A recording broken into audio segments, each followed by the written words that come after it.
Yo,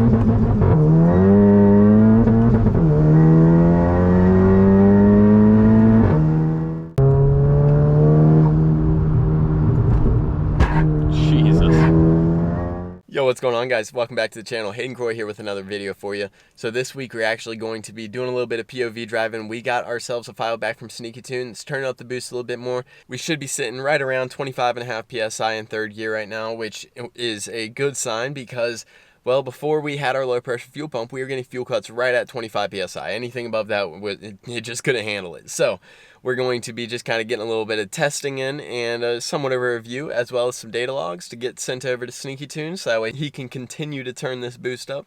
But either way, let me bring you guys along for the ride. One thing I wanted to just kind of cover first is, as far as drivability goes, I already drove very smooth on the last revision, and this revision is even smoother and a little bit more powerful as well. So we're going to just, like I said, we're going to just continue working up the boost on this car.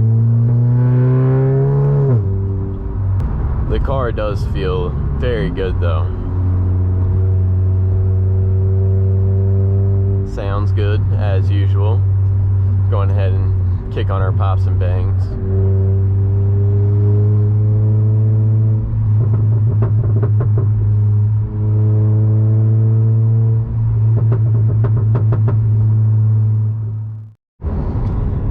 As you guys can tell, we are blessed with some beautiful weather today. Not quite, but you know, you get what you get. A little stretch right here, get you guys acceleration.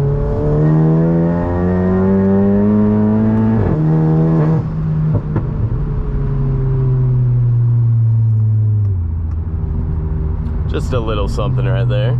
That was 25 pounds of boost right there, and no cutouts or anything, bringing it all the way up the red line. So that is perfect. That's exactly what we want to see, because before we were starting to get cutouts right around like anywhere from 5,700 RPMs up to red line. Anywhere in there, it would start fuel cutting and we'd be exceeding our injection windows. So we upgraded that low pressure fuel pump, and now we're not having that issue anymore. So really, we just got to see how far we can push it now before either the high pressure fuel pump's maxed out or the low pressure fuel pump's maxed out again, which I assume likely max out that high pressure fuel pump first. But either way, we're going to find out, and whenever we hit that point, then we're going to be considering, you know, going MPI. These pops are, I swear, getting louder every single revision. Those were the baby ones right there.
I'll say about this turbo is it does not let up. It just pulls all the way to redline the entire way through, just as consistent as could be.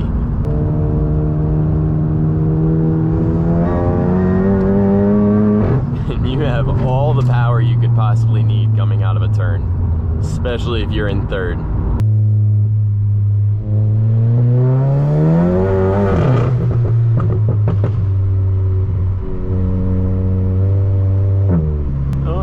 TT up there. I think it was just a TT, not an RS, but still. Are you guys like me where you try to stick with one gas station or one particular type of gas station? Like for me in particular, I only get gas at a Shell gas station. That's just what I've always had the most success with. I've had issues a lot of times whenever I've filled up at other stations, so I always try and use Shell, and if I can, I try and use the same one just because there is one that's very conveniently close to my home. But what do you guys use? What is your preferred gas station to go to? Another thing I want to talk to you guys about is that, well, I've been thinking about doing like a new little mini series on the channel. So I've been contacted by a few of you guys actually that are willing and interested in having me review your car. So I think that's something that we're going to be starting doing here soon.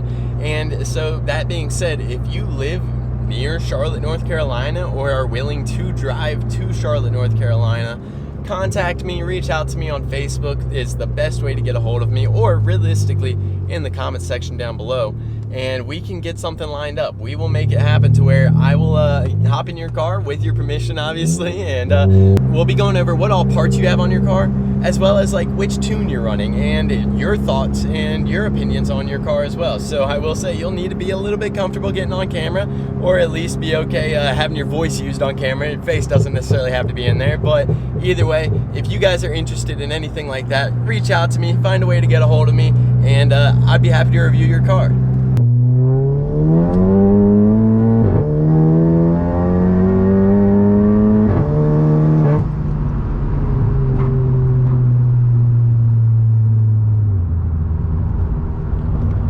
We've had traction control on this whole time. Get that fully turned off. There we go.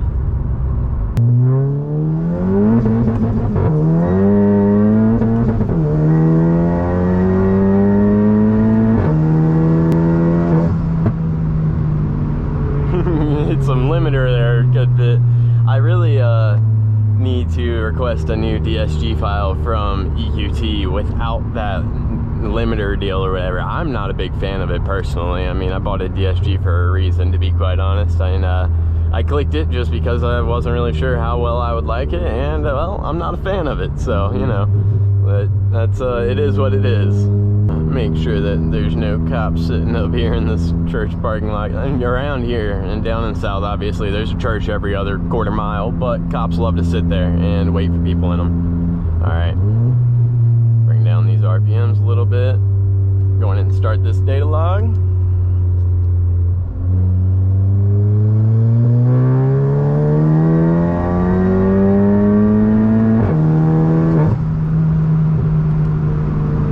Clean. Luckily we did some wheel spin back there on purpose to get these tires nice and warm so that way we could grip up. That's the one thing. We're getting on the verge of needing to data log in 4th gear because of wheel spin, and it's not necessarily ideal, but it is what it is. The roundabouts, as always.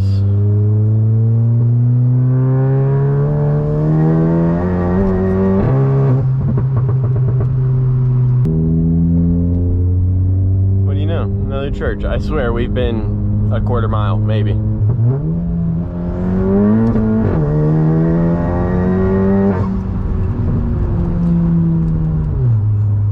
Guys, also, if any of you have experience with changing out the differential, for those of you that have the open diff out of the factory, did you guys, or have any of you guys upgraded to like a Wave Track or a Pelican? If you have, which one did you pick and why? I would really appreciate it because I've been looking into them recently, because this much power, car gets pretty squirrely.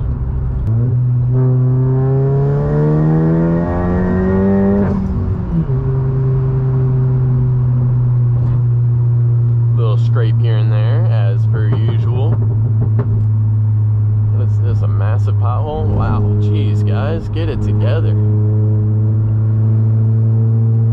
I know we're on the border of South Carolina, but still. For those of you that don't know what I mean by I know we're on the border of South Carolina, but still, South Carolina's just notoriously known to have worse roads than North Carolina. North Carolina, they just put a little bit more into their road structure system or infrastructure, whatever you want to call it, than South Carolina does, and it clearly shows. Literally, whenever you cross the state line, you can tell just by the noise.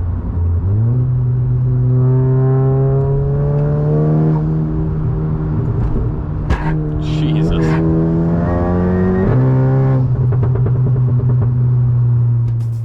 Alright guys, so that's going to be it for today's video. First off, let me say thank you guys for making it all the way to the end. If you did, you're a real one. Let me go on ahead and reward you guys by giving you a little bit more information on that giveaway that we talked about last week. So we're going to be making that go live at 2,500 subscribers. That's about 60 or 70 subscribers from now, and then we'll be doing this. So the only way to enter in to win is really just subscribe. It will go into more detail whenever the time comes, but there is going to be 3 different options that you could win. We're going to be picking 2 winners, so make sure that you guys stay tuned for that. But either way, I hope that you guys had a good one. I hope you enjoyed this video, and I'll see you next week.